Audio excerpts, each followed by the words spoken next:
নারী শক্তিতে নৈহাটির বড় মা।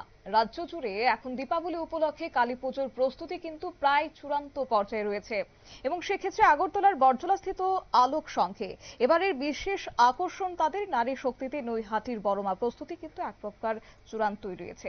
কি উঠে আসছে বিস্তারিত শুনুন। এই নৈহাটির বড় মার কালী পূজাতে আমরা ভর্তি হয়েছি। আমরা মা মেয়েরা মিলে সব এই পূজাটা করছি।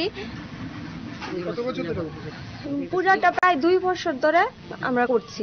কি থাকছে পূজাটার মধ্যে বিশেষ আকর্ষণ হচ্ছে আমরা মেয়েরা মারা মিলে পূজাটা করছি এবং কলকাতা নৈহাটির মার থিমটা এবার আমাদের এখানে হচ্ছে। এবার আমাদের হচ্ছে 4.5 লাখ টাকা বাজেট। টাকাটা আমরা বটজলার এলাকার থেকে চাঁদা তুলে সবাই মিলে এই পূজাটা করছি। আর কি থাকছে আয়োজন আমরা মহিলাদের কাপড় বিতরণ করব এবং প্রসাদের আয়োজন আছে আমাদের। পরের দিন মৃৎশিল্পী হলো প্রদীপ রুদ্রপাল, আমাদের মৃৎশিল্পী। আলোকসজ্জা বিকি দেবাত্রিতা বর্ধন।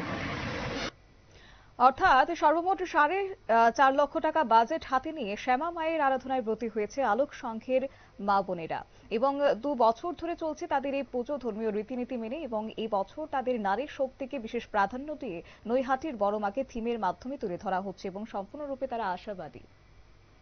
নিয়ে নিচ্ছে ছোট্ট একটি বিজ্ঞাপন বিরতির সঙ্গে থাকুন।